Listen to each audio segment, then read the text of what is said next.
TV CF, 라디오 CM, 선거 홍보 영상, 기업 홍보 및 기록 영화를 전문으로 기획, 촬영하여 제작하는 산여울 기획은 1등 제품을 2등 가격으로 공급합니다.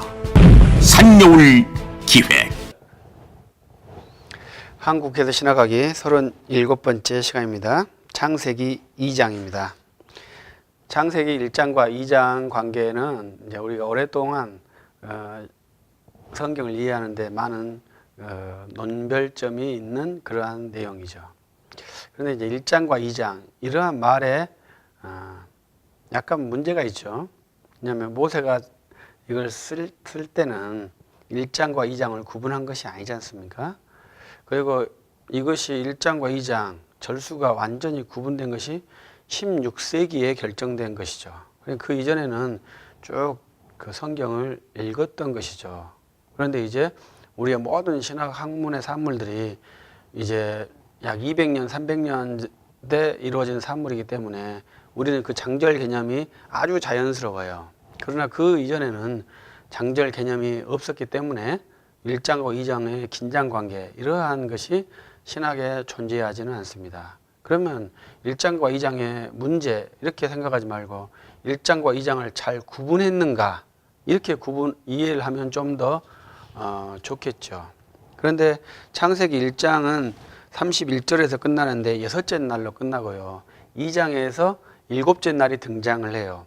참 그것이 희한하게 재단을 해줬죠. 그러니까 1장을 7째 날까지 재단을 해줬으면 좀 더 우리가 쉽게 이해를 했을 것이라고 생각을 해요. 그런데 희한하게 6째 날로 1장을 마감하고 7째 날에서 2장이 시작하는 구조가 우리 창세기 1장과 2장의 지금 내용에 있습니다. 그렇기 때문에 이제 1장과 2장을 구분해 생각하는데 절대 구분되어 있는 것이 아니죠. 쭉 한 곳으로 연결되어 있는 것입니다. 그것을 잘 기억해 주길 바라고요. 여기에서 이제 우리가 그 성경 번역을 어떻게 했느냐 이런 거죠. 종교개혁의 산물이 성경 번역입니다.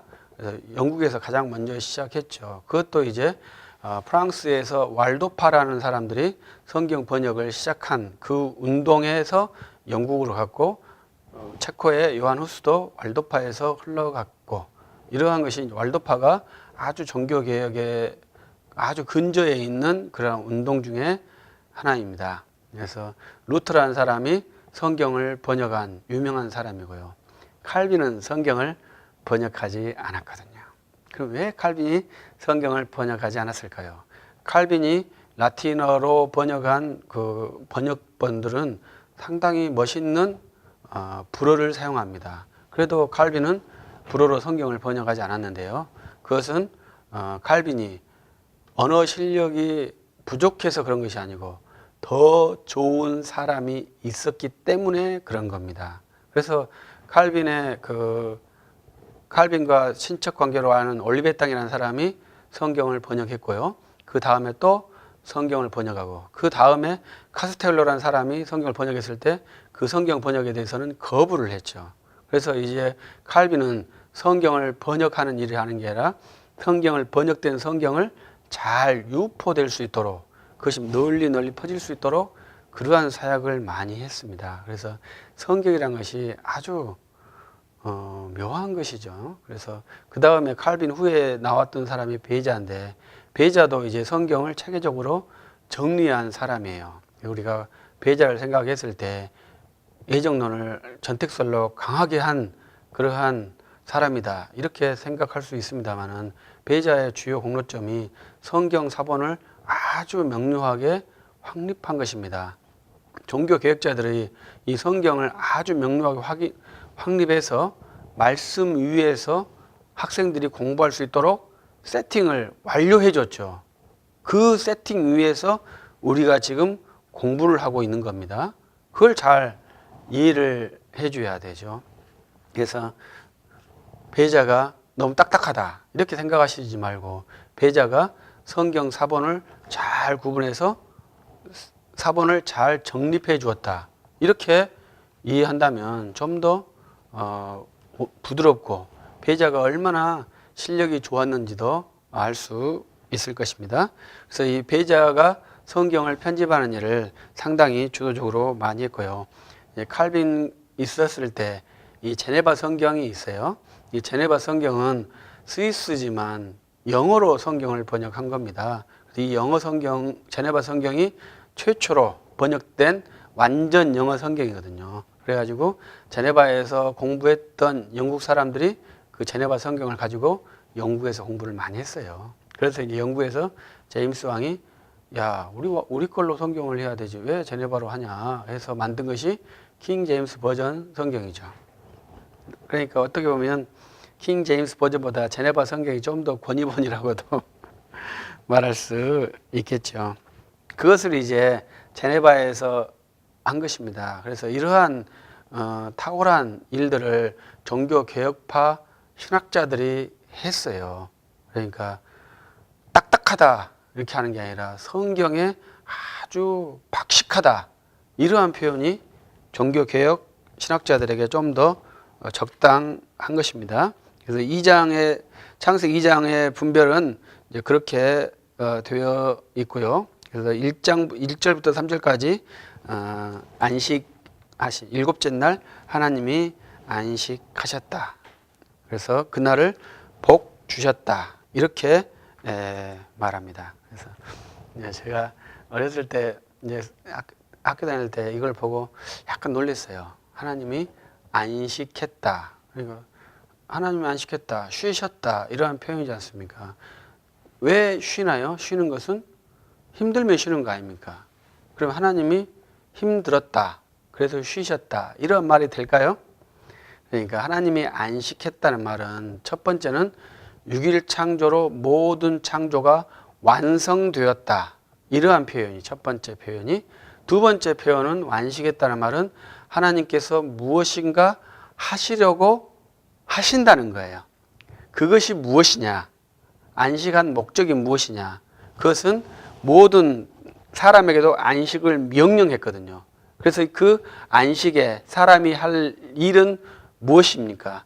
안식에 사람이 할 일은 하나님께 예배하는 일이거든요. 그러면 안식할 때 하나님의 일은 무엇이겠어요? 예배를 받는 일을 하시거든요. 그래서 이 안식의 주요한 목적이 하나님을 섬기고 그 영광을 받는 것에 이 안식이 있는 것입니다. 그래서 하나님이 쉬셨다 하니까 하나님이 어휴 힘들다 쉬자 이러한 쉼이 아니라 모든 창조를 마치고 인간으로부터 영광을 받으시기로 준비하고 계신다. 이렇게 이해하시면 좋겠더라고요. 그리고 그 다음에 하나님께서 복을 주신다 이렇게 말했거든요. 그래서 안식의 복이에요. 창조의 복은 풍성한 복입니다. 생육하고 번성하는 것이 창조의 복입니다. 그리고 이 안식의 복도 그와 유사한데 이 안식의 복은 영적인 복이에요. 그러면 이 복은 어떤 복이었을까요? 이 복은 하나님을 정확히 아는 복을 준 것이죠.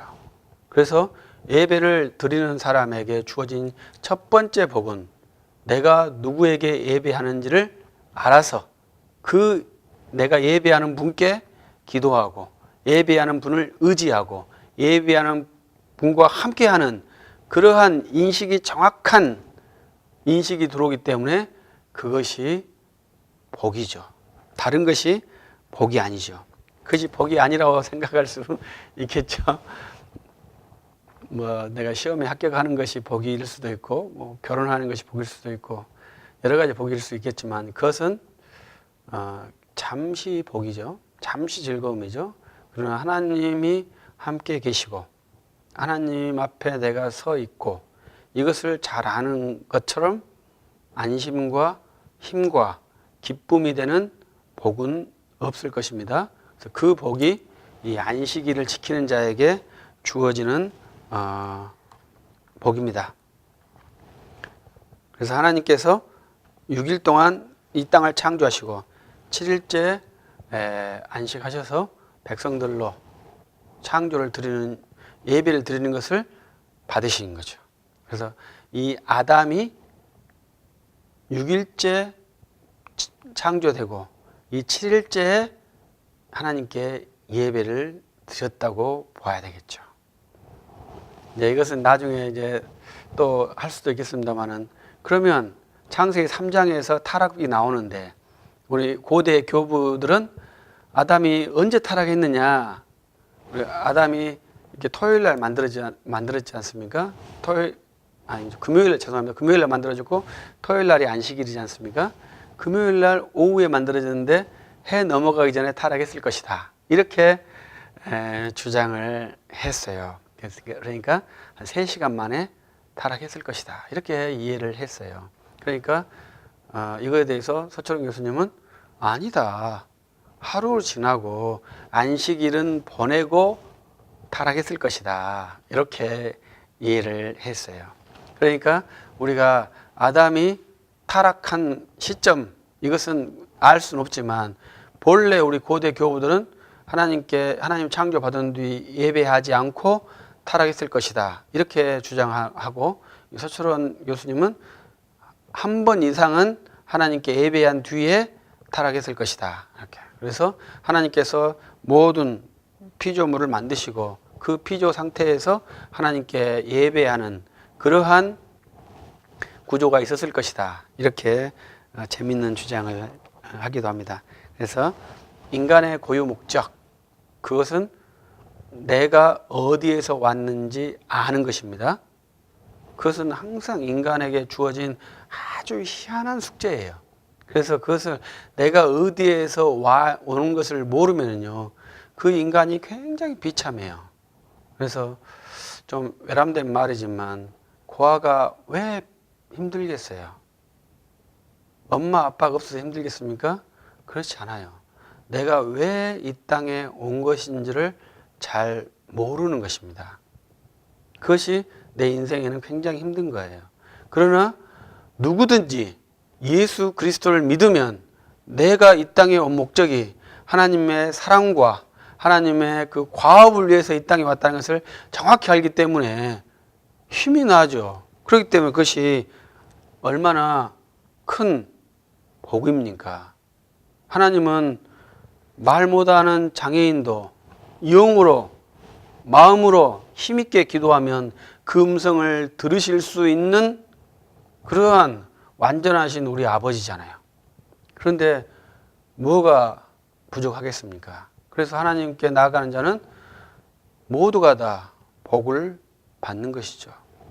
그래서 힘써 하나님께 나갑시다. 두 번째로는 4절에 있는, 우리가 번역할 때 이제 옛날에는 개혁판에서는 대략, 개혁 개정에서는 이제 내력으로 바꿨는데요. 톨레도시라고 하는 단어가 등장합니다. 창세기를 이해할 때 창세기 1에서 11장까지, 11장에서 50장까지 두 구분으로 이해하는 것이 이제 통상적인 것이죠. 근데 신학적으로 할 때는 이 톨레도시라는 단어를 기점으로 분석을 하는 것이 있어요. 그래서 창세기에는 톨레도시 10개 나온다고 합니다.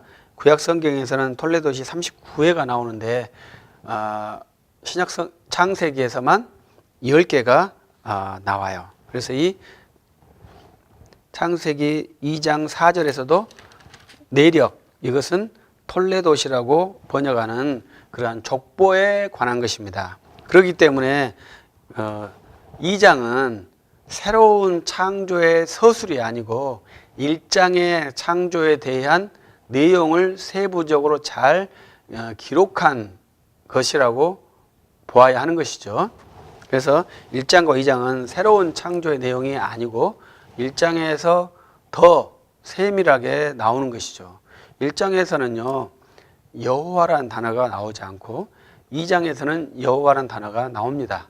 그래서 이것도 Y문서, E문서 이렇게 나눠서 편집서를 주장하시는 분도 있죠. 그러나 이 엘로힘이 나올 때와 이 여호와가 나올 때 이 두 개를 구분하는 게 아니고, 이 여호와라고 나왔을 때는 인격적인 대화를 목표로 하는 거죠. 여호와는 이름이잖아요. 그래서 이 인격적인 대화를 목표로 하기 위해서 저는 여호와가 등장했다고 생각을 해요. 그래서 우리가 그 사람과 사람이 대화합니까? 그렇지 않아요. 인격과 인격이 대화를 해요. 그런 것을 잘 이해한다면 1장에서는 여호와가 등 나오지 않고 2장에서 여호와가 나올 때 이제 인격적인 대화를 위한 창조 서술을 하시는구나. 이렇게 이해하면 좀 더 재밌겠죠. 그래서 모든 것이 인간이 어떻게 살 구성체, 그리고 인간에게 주어진 하나님의 약속, 그 다음 인간이 살 방법, 이것이 그 다음에 딱 나오죠. 인간을 중심으로 창조 전체 서술이 아닌 인간이 어떻게 살 것인가. 인간은 어떻게 살아야 됩니까? 에덴 동산에 살아야 되죠. 에덴 동산에 사는 방법을 하나님께서 제정해 주셨죠. 그래서 그 제정한 방법을 따라서 살면 에덴 동산에서 하나님과 항속적으로 살 수 있습니다. 그리고 에덴 동산에 살 때 아담과 여자가 함께 사는 구조로 만들었죠. 그때 등장하는 단어가 돕는 배필이라는 것이 나옵니다. 그래서 이 여자를 만들었을 때 돕는 배필로 만드는 구조입니다. 그래서 이제 2장 5절을 보면 채소라는 단어가 나옵니다. 그래서 야채라는 단어를 많이 쓰는데요. 야채라는 단어는 우리가 이제 거의 표준어가 될 정도로의 언어가 됩니다만은 보통 우리말은 채소입니다. 중국 사람들은 소채라고 하고 야채는 일본 사람들이 하는 말일 것입니다. 우리 한국 사람은 채소, 중국은 소채. 근데 언제부턴가 야채. 그러니까 텔레비전 자막에 보면 나와요. 사람은 야채라고 말하는데 자막은 채소라고 써주죠. 그것은 채소가 표준말이기 때문에 그렇습니다. 언어라는 것이 참 무서운 거예요. 대중이 많이 사용하면 그것을 표준말로 넣어버리거든요. 그러니까 채소라는 우리 좋은 말이 있으니까 채소를 많이 사용해 줘야 되죠. 그런데 제가 이 채소는 하나님께서 인간에게 준 양식이에요. 그래서 채소와 과일을 먹도록 이렇게 만들어 놓았어요. 언젠가 그것도 한번 해보고 싶은데, 이제 우리들은 채소와 과일을 많이 먹으면 안 되죠. 왜냐하면 채소와 과일은 찬 음식이잖아요. 우리는 따뜻한 음식을 먹어야 힘이 나는 그러한 족속인데, 여기서는 채소나 과일 등 그러한 찬 음식들을 먹고 살 수 있도록 만들어져 있어요. 그래서 채식주의자들도 반드시 따뜻한 음료를 마셔야 되겠죠. 온 음료를. 그러니까 채식이 완전한 것은 아니고 지금 현재 우리에게는 저는 따뜻한 음식을 먹어야 좋다. 이렇게. 좀 현대 문명에서 안 좋은 것이 전기 밥통이죠. 옛날에는 우리 어머니들이 계속 가마솥에서 내는 밥을 계속 먹는 그러한 문화였는데, 전기 밥솥이 나온 뒤로는 항상 전기 밥솥에 있는 그 미지근한 밥을 먹어야 되는 것이 우리의 삶이 되었죠. 찬밥 먹는 것보다는 나을까요? 차라리 찬밥 먹는 것이 낫다 생각합니다만 저는 전기 밥솥에 있는 밥을 먹고 삽니다. 신선하고 따끈따끈한 밥이 우리 몸에는 좋습니다. 그래서 그 먹거리를 정해 주셨고, 삶의 동산, 에덴 동산을 만들어 놓으셨고, 그 에덴 동산에서 만들 때 생명나무와 선악을 알게 하는 나무를 만들어 놓으셨습니다. 그래서 어떤 분이 아니 악도 없는데 왜 악이라는 말이 여기서 등장하느냐, 이러한 이제 질문을 해요. 그러니까 그러면 악이란 무엇이냐, 이건 결정을 해야 할 거 아닙니까? 선이란 무엇이냐, 이건 결정을 해야 되죠. 이것은 계명에 의해서 선과 악이 등장하는 겁니다. 계명은 지키면 선이고 계명을 지키지 않으면 악이에요. 그래서 이 계명을 선언했어요. 이 나무를 먹으면 악, 먹지 않으면 선. 그렇기 때문에 선악을 알게 하는 나무가 되는 것이죠. 그래서 악이라는 것을 정의할 수 있을까요? 지금도 정의 못합니다. 선이라는 것도 정의할 수 있을까요? 지금도 정의할 수 없습니다. 그래서 옛날에 이제 퓰리처 상을 받은 그러한 사진인데요. 독수리가 아이를 먹으려고 가는 그런 장면을 그걸 찍었어요, 기자가. 그런데 그것이 최고 탑픽 상을 받았어요. 그런데 사람들이 그 다음에 뒷담화가 아니 사진을 찍지 말고 독수리를 쫓아야지 거기 사진을 찍어야 되겠냐. 근데 이 사진사는 뭐예요? 저널리스트잖아요. 그걸 잡는 것이 자기의 사명이에요. 그런 포커스를 잡는 것이. 쫓는 것은 누가 해야 돼요? 그 구호대들이 해야 되잖아요. 그래서 저널리스트는 저널리스트의 사명에 의해서 아주 독특한 앵글을 잡아가지고 그 세계인들의 감동을 이끌어냈단 말이에요. 그리고 그 지역에 도움을 주도록 유도했단 말이에요.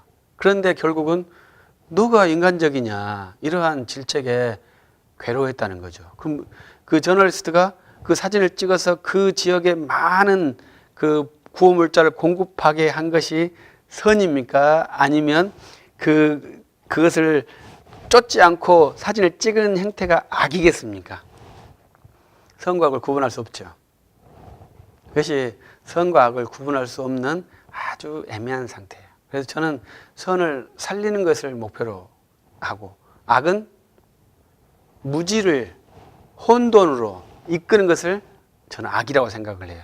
그래서 하나님을 떠나면요 언제든지 답이 안 나와요.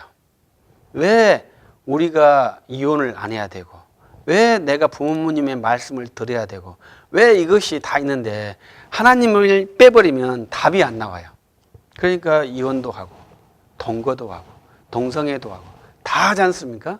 하나님 빼면 다 돼요. 그러나 그것은 계속 혼돈과 무질서로 이끈다 이 말이에요. 그럼 하나님이 딱 들어가면은요 모든 것이 다 안 된다고 될 수도 있지만 그것이 딱 가장 인간적으로 설 수 있고 인간이 가장 힘있게 살 수 있는 그러한 구도예요. 그래서 선과 악이라는 것을 규정할 수는 없습니다. 그래서 악을 정의할 수 없고 현대 시대 정신은 선도 없어요. 그러니까 현대 정신이 무서워요. 선도 없고 악도 없어요. 어떠한 것도 없어요. 그렇기 때문에 허무주의가 모든 사람의 머리에 있어요. 그럼 뭐가 답이겠습니까? 오늘 현재 기쁘면 그것이 선이 되는 거예요. 그래서 그 기쁨도 옛날 에피쿠로스 학파의 쾌락은 고도 정신적인 쾌락이었는데 이 현대인의 쾌락은 술과 마약과 성 모든 것에 그러한 육체적 쾌락으로 전락해 버렸어요. 그래서 지금 허무주의의 결론은 육체적 쾌락으로 지금 점철이 되어 있고 그것을 일반화시키는 것을 목표로 하고 있어요. 그렇기 때문에 지금은 이 선악과의 열매를 3장에 나오겠습니다만 어긴 것처럼 선과 악을 전혀 구별하지 못하는 그러한 세대죠. 근데 여기에서는 선악을 알게 하는 나무라고 그랬죠? 그러면 아담이 선악을 아는 건가요? 선악을 모른다 이 말이죠. 왜? 선을 자기 마음대로 결정하니까 나는 선, 쟤는 악 똑같이 결정하니까 모든 사람이 선악을 결정하면 답이 안 나온다 이 말이죠. 그러나 하나님의 법에서 선과 악을 결정하고 모든 사람이 거기에 맞추면 그것이 가장 인간에게 이상적인 형태가 나온다는 거예요. 그래서 선과 악이라는 겁니다. 그래서 지금 선과 악을 아는데 자기 마음대로 아니까 그래서 이제 세상 법으로는 가장 좋은 법이 역지사지라는 법이죠. 그것이 율법이고 선지자죠. 내가 하고 싶은 것을 상대방에게 하라고 내가 하기 싫은 일은 상대방에도 하지 말라고 하라. 이것이 공자님의 가르침도 되고 성경의 마태복음에도 있고요. 또 사대성어로 말하면 입장 바꿔 생각해봐. 역지사지가 되는 것이죠. 그래서 거기서는 뭐예요? 선과 악을 구분하지 말라는 거죠. 저 입장을 바꿔서 생각해봐라. 그러면 너가 어떻게 해야 할지 알 것이다. 그것이 되면 되는 것이죠. 그런데 우리는 너는 틀렸어, 너는 맞았어, 이렇게 구분하려고 하면 그때부터는 피곤하죠. 그때부터 이제 율법이라 하죠. 율법은 절대로 사람을 살릴 수는 없습니다. 그래서 이제 하나님께서 그 선악을 알게 하는 나무를 주시고 그걸 먹으면 정령 죽으리라, 이렇게 언약을 확립했습니다. 그 다음에 이제 이것이 언약이 무엇이냐, 이것은 다음 기회에 한번 있으면 또 해보겠습니다. 이것을 첫 언약이라 하거든요. 그 다음에 18절부터 25절까지는 이제 사람 그리고 돕는 배필을 지으려고 하시거든요. 하나님께서 아담을 위해서 돕는 배필을 지어, 그래서 부부관계, 남과 여가 함께 한 몸이 되어서 부부가 되는데 여성의 역할을 돕는 배필로 지은다, 이렇게 만들어 놓으신 거예요. 성경은 그렇게 남과 여의 구도를 만들어 놓았습니다. 이것이 기원전 15세기에 만들어진 문서라고 할 수 있지 않습니까? 그런데 공산주의에서는 그 원시 사회를 모계 사회라고 보거든요. 그래서 그리고 그 중세 시대를 부계 사회 이렇게 봅니다. 그래서 다시 원형으로 돌아갈 사회를 모계 사회로 봐요. 그래서 우리 사회가 다시 모계로 돌아가야 된다, 이렇게 보는데 성경 역사에 보면은 모계 사회, 부계 사회 이런 개념이 없습니다. 부계 사회라고 이렇게 나눌 것이 안 돼요. 그래서 이제 우리 조선시대 때는 특히 더 그렇습니다. 조선시대 때 남자들이 뭐 많았다 하지만은 세계의 명언이 뭡니까? 남자가 성을 정복하지만 그 남자를 정복하는 사람은 여자다. 이게 동양 명언이 아니고 서양 명언이죠. 동양 사람도 마찬가지죠. 모든 그 세계에 이 여자를 정복할 수 있는 사람은 없어요. 남자를 정복하는 사람은 있어요. 여자예요. 그래서 모계사회는 아닙니다. 여자가 월등했다는 것을 제가 말씀드린 것이고, 여성이 남자에 의해서 피해를 받는 것은 사실입니다. 폭력에 의해서 많이 피해를 받았습니다. 근데 지금은 여권이 신장되어 가지고 이제 여성이 남자를 학대하는 경우가 발생하지 않습니까? 이것이 정상적이라고 본다면 할 말이 없습니다만은 남과 여는 박해 관계는 아니에요. 서로 상호 관계죠. 돕는 관계다, 이 말이죠. 그것을 그리스도인의 그 자매들은 그 일을 해주기를 바래요. 그걸 가르쳐 줄 수는 없거든요. 그래서 우리 사회의 모든 제품들이 무엇을 목표로 한가요? 다 그 여성을 목표로 하잖아요. 우리 가장, 저는 잘 모릅니다만은 그 높은 주식이 화장품 회사 주식이라고 그러더라고요. 그러니까 그 화장품을 누가 쓰는 건가요? 여자분들이 쓰는 거 아니겠습니까? 우리나라도 차가 여자만을 목표로 하는 차도 나와요. 이 마케팅은 여자가 타야 될 차로 마케팅이 차가 나올 정도로의 여성의 힘이 강해요. 우리 사회에서. 그런 상황에서 성경에 의해서 돕는 배필로 하나님께서 여자를 만드셨다, 이렇게 말하는 이 성경 구절이 얼마나 후지고 여성을 그 제약하고 압제하는 것처럼 느낍니까? 그러나 하나님께서 그렇게 만들어 놓으셨을 때 그것을 기쁘게 순종하고 그 질서에 의해서 가정을 이루고 자녀를 배출하고, 그래서 창조에 아주 깊은 복을 이룰 수 있다면 참 멋있는 인생이라고 생각을 합니다. 그래서 우리 인생이 어떤 게 인생이겠어요? 인간의 온기가 있는 그러한 인생이 멋있는 인생 아니겠습니까? 이 집도 똑같은 집이어도 사람이 살지 않으면 사그러들거든요. 그래서 사람이 사는 집은요, 집이 따뜻해요. 그건 참 희한하죠. 우리가 36.5도밖에 안 되지만 사람이 사는 집과 사람이 살지 않는 집은 어마어마하게 한 큰 차이점이 있습니다. 거기에 행복한 가정의 모습을 이루는 것이 얼마나 복된 일인지 알 수가 없습니다. 그래서 모든 가족을 보면서 문제를 보면 가족에 문제가 있었다, 어머니에게 문제가 있었다, 아버지에게 문제가 있었다, 가정의 상황에 문제가 있었다, 이렇게 보지 않습니까? 그러니까 이 그리스도인들은 정말로 이상적인 가족을 이루어야 되는데 그 역할들을 잘 해봐야 돼. 잘 이루어야 하는 것이죠. 돕는다는 것이 상당히 피상적인 거예요. 추상적인 거예요. 구체적인 단어가 아니에요. 어떻게 해야 돕냐? 이것은 구체적으로 여러 개의 항목이 나오는 것이지 굴종해야 돕는다? 이러한 표현이 아니에요. 돕는 방식이 여러 가지잖아요. 한 가지만 있는 게 아니잖아요. 말 잘 들은 게 돕는 건가요? 그것은 맹종하는 거고 굴종되는 것이죠. 그건 돕는 게 아니죠. 돕는 것은 협력 관계를 말하는 것이죠. 그래서 이 부부 관계를 이 돕는 배필로 주셔가지고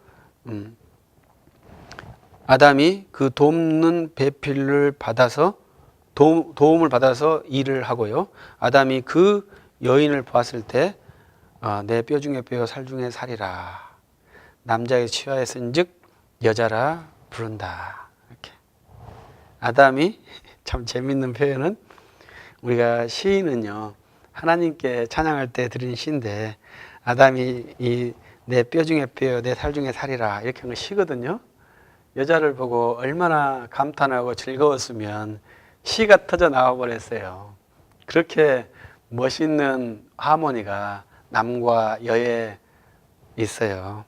그래서 그것도 아담이 여자라는 이름을 지어줬죠. 그래서 여자라 이렇게 해서 남자가 부모를 떠나 아내와 합하여서 한 몸을 이룬다 이렇게 돼 있죠. 이것도 상당히 재밌죠. 여자가 부모를 떠나는 게 아니고요, 남자가 부모를 떠납니다. 그걸 잘 이해를 하십시오. 그것을 옛날 우리 조상님들은 그렇게 그 혼인식이 그렇게 됐어요. 그러니까 혼인식 하면 남자가 부모를 떠나서 처갓집에 가서 아내를 데리고 다시 오죠. 이게 똑같아요. 남자가 자기 부모를 떠나서 아내를 데리고 오는 거예요. 그리고 조선시대 보면은 처갓집에서 많이 살았더라고요. 그러니까 강릉에 있는 그 이율곡의 아버지도 처갓집에 와서 산 거더만요. 많은 분들이 처가살이를 많이 했어요. 조선시대 때도. 그만큼 부모를 떠나는 거, 그것이 일상화된 거예요. 남자가 항상 여자가 우리 집에 와, 이것이 뭐 유교적이라 하지만 조선시대 때는 그러지 않았다니까요. 유명하신 분들은 거의 많이 처가살이를 했습니다. 자기 집에서 아내를 들여 산 게 아니고 처갓집에 가서 처가살이를 많이 하셨더라고요. 그러니까 부모님을 떠나는 거죠, 남자가. 그래서 함께 두 사람이 한 몸을 이루는 그러한 아름다운 하모니를 만들어 창조의 원리에 있어요. 그래서 창조는 질서와 조화거든요. 그래서 이 두 남과 여가 다른 성이지만 함께 질서와 조화를 이루는 아름다운 관계. 그래서 마지막에 25절에 두 사람이 벌거벗었으나 부끄러워하지 않는다. 이렇게 해서 그 부부의 정말로 아름다운 조화를 보여주거든요. 창세기에서는 이 3장이 이제 타락장이잖아요. 타락 이전에 창조의 모습이 질서와 조화가 완전한 그러한 모습을 보여주고 있습니다. 그래서 창세기 2장을 간략하게 브리핑을 해봤습니다. 마치겠습니다. TV CF, 라디오 CM, 선거 홍보 영상, 기업 홍보 및 기록 영화를 전문으로 기획, 촬영하여 제작하는 산여울 기획은 1등 제품을 2등 가격으로 공급합니다. 산여울 기회.